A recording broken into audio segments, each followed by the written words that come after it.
Back at the Ramadan. My own is a very simple one. We're here to talk about the future of our country. All of you know what is happening to our country today. That's why we're campaigning that you vote out this government, because they've destroyed and are destroyed our country, Nigeria. Today we have insecurity across Nigeria. We have hunger across Nigeria. We have suffering across Nigeria. The only thing that is working in Nigeria today is bad news. Every morning you wake up is bad news. We're urging you to vote for a change and bring a new Nigeria where our children will be in school, our hospitals will work. Today, if you're sick in Nigeria, if you're a Muslim, you're praying to Almighty Allah. If you're a Christian, you're doing the same thing. Because we are now in a country where our president spends 360 billion to buy and refit his plane and spend 36 million in capital votes for Ministry of Health. 0.0116% of the budget, that's what he spent. That money you're giving you is why there's no school. That money they're giving is why there's no hospital. That money they're giving is why there's no road. That money they're giving you is money. What we are desiring now is a Nigeria where a child of nobody can be somebody without knowing anybody.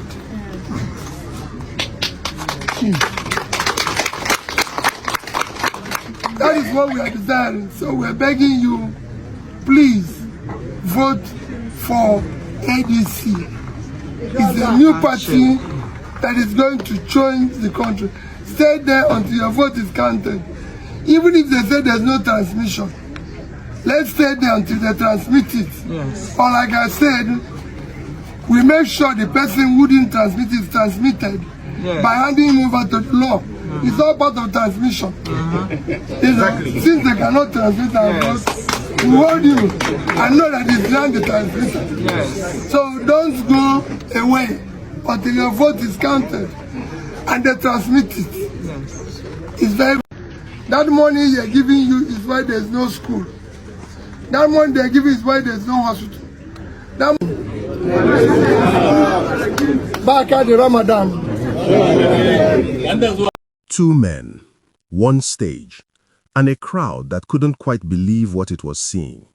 Not in a courtroom, not at a peace summit organized by some backroom mediator trying to salvage his own relevance. Not in a carefully staged photograph released at midnight with no context. On a campaign ground, in Abuja, sweating, talking to voters, doing the work.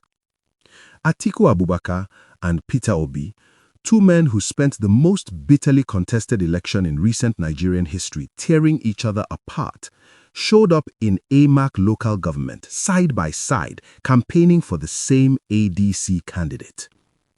Let that land. The 2023 presidential election saw these two men command a combined share of the popular vote that should have ended Bola Tinubu's ambitions before they began. Instead, they spent as much energy attacking each other as they did challenging the ruling party. Their supporters turned the opposition into a civil war, and Tinubu walked through the wreckage and into Aso Rock. Now here they are, same stage, same goal, same handshake. Whether you are a die-hard PDP loyalist, a former Labour Party faithful who still carries the fire of the obedient wave, or just a regular Nigerian watching politics with one eye open, you had to stop and ask yourself one question. What are they building? For years, the criticism of Atiku Abubakar has followed him like a shadow. He wants power, they say, but he doesn't always want to sweat for it. He has contested for the presidency more times than most Nigerians have changed their phones. He has built alliances across every geopolitical zone in this country. He has made promises and called in favors and worked every room available to a man of his stature. But the knock, the persistent damaging knock, has always been that the effort on the ground never quite matched the ambition at the top. That he treats politics like a transaction. That he wants party leaders and godfathers to deliver blocks of support while he positions himself above the fray. That he wants the votes without wanting to earn them one by one. Which is exactly why what happened in AMAC is so striking. Here is Atiku Abubakar, former Vice President of the Federal Republic of Nigeria, a man whose political network spans every corner of this country, and he is out here campaigning for a local government candidate.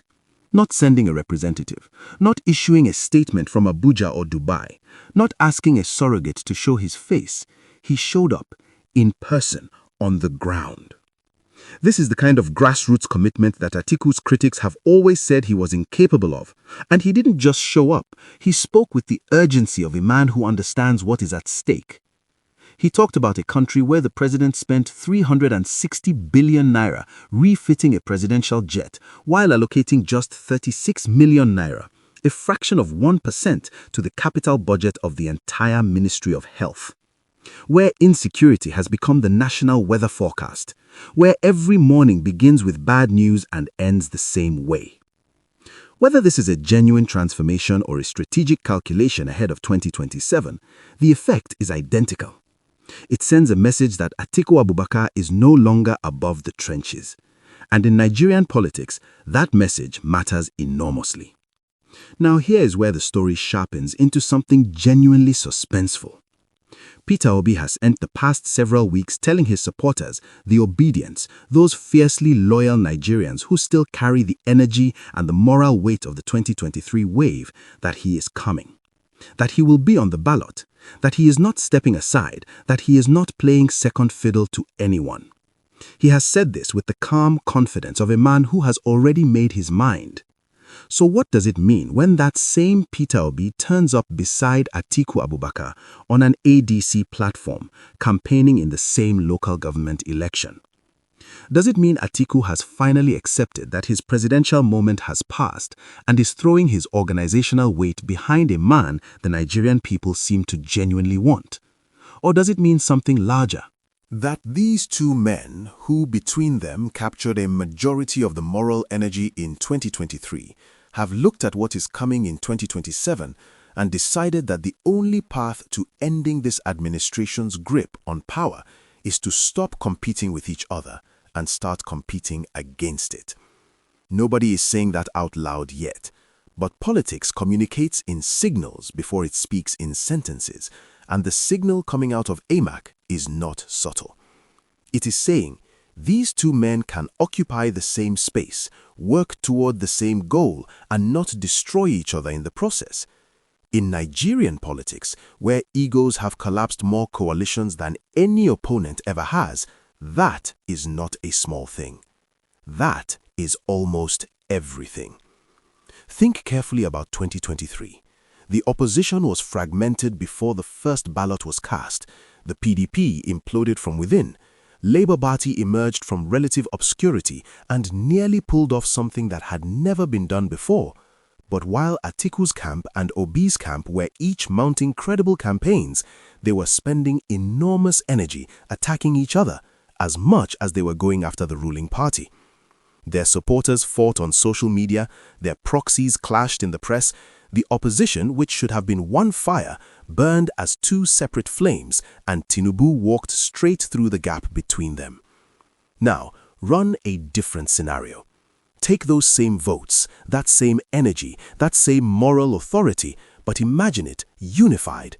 Imagine it coordinated from the grassroots up, not just in theory, not just in a statement of unity released 3 weeks before Election Day, but in practice, door by door, ward by ward, doing exactly what they are doing right now in AMAC. The 2027 presidential election is not far, and what is being rehearsed in AMAC, quietly, without fanfare, without a single press conference announcing a grand alliance, may be the most important political development in Nigeria this year. Let's talk about what the Atiku and Obi presence actually does for the ADC as a party. ADC is not the APC. It does not have the same machinery, the same embedded state structures, the same army of loyalists woven into every ward across Nigeria. It has been working to position itself as a genuine alternative, a serious political home for people who believe something different is possible. When two men of the stature of Atiku Abubakar and Peter Obi show up to campaign for your candidate, the effect on the ground is almost electric. It tells voters that this is not a vanity project. These are not political comedians performing for cameras. These are serious people, people who have contested at the highest level of Nigerian democracy, and they believe in this enough to lend their names, their presence, and their credibility to it. For Moses Paul, the ADC candidate in AMAC, this is a gift that money alone cannot buy. For ADC itself, the gift is even larger. The optics of having both Atiku and Obi on the same ADC platform sends a message to every politician currently deciding where to pitch their tent ahead of 2027. This party is where serious people are gathering. And now, the story takes a dark turn. A very dark, very deliberate, very disturbing turn.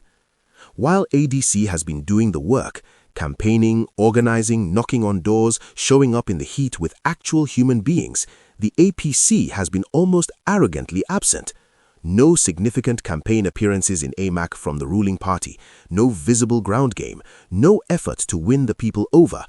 And yet, Nyesom Wike, the FCT minister, a man with a reputation built on delivering results at the polls by any means necessary, has reportedly vowed to deliver AMAC for APC, not because he has campaigned there, but because President Tinubu has made clear the consequences of failure.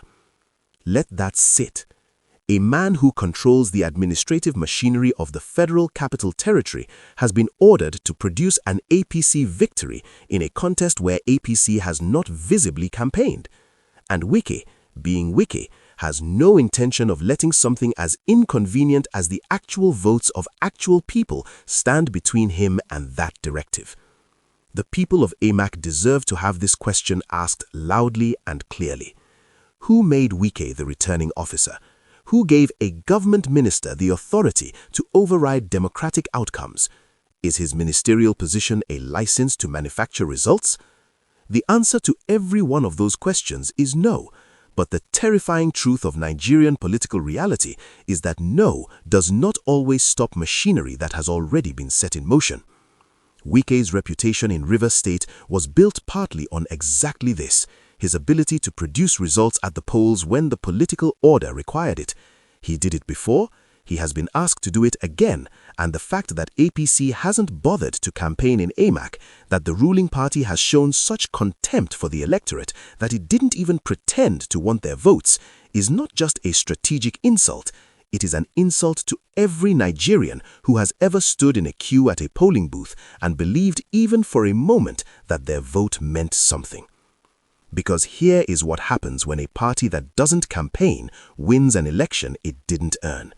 It teaches a lesson, a terrible, lasting, democracy-corroding lesson.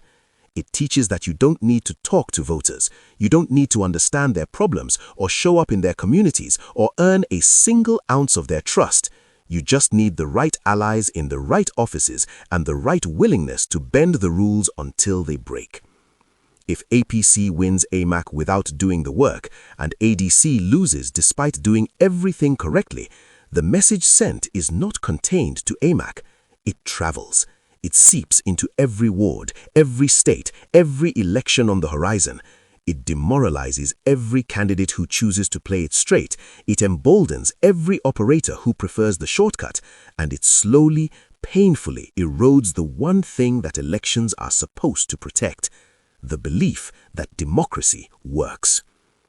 Everything happening in AMAC right now is a preview, a test run, a dry rehearsal for everything that is coming. Atiku and Obi are showing they can work together. ADC is showing it can run a credible, organized ground campaign. And Wike, on behalf of the ruling party, is showing that the APC is prepared to use administrative power and political muscle to override democratic outcomes when it serves their interest. If the opposition draws the wrong lesson from a potential APC victory in AMAC, the damage could echo into 2027. Some will conclude the system is unbeatable, that the machinery is too powerful, that the only rational move is to join it rather than fight it. That kind of demoralization has killed opposition movements in Nigeria before. But if the right lesson is drawn, if Atiku, Obi, and everyone watching AMAC understands that rigging is not the same as winning, that moral authority cannot be purchased, that the energy built through honest grassroots organizing is the only energy that compounds, then AMAC becomes something else entirely. It becomes fuel. The APC knows this. Tinubu knows this. Wike definitely knows this, which may be exactly why there is such an urgency to stamp out the AMAC energy before it grows into something that cannot be managed. Because a united, battle-tested, grassroots-organized Atiku and Obi coalition going into 2027, learning from 2023, doing the work from the ward level up, is a coalition the ruling party cannot afford to face comfortably. The question AMAC is really asking is not who wins a local government election in Abuja. The question AMAC is asking is whether Nigeria's opposition has finally learned what it costs to let the wrong lessons win. The answer to that question will define the next 3 years of this country's political life. Don't look away. Subscribe to my channel, guys. I will see you on the next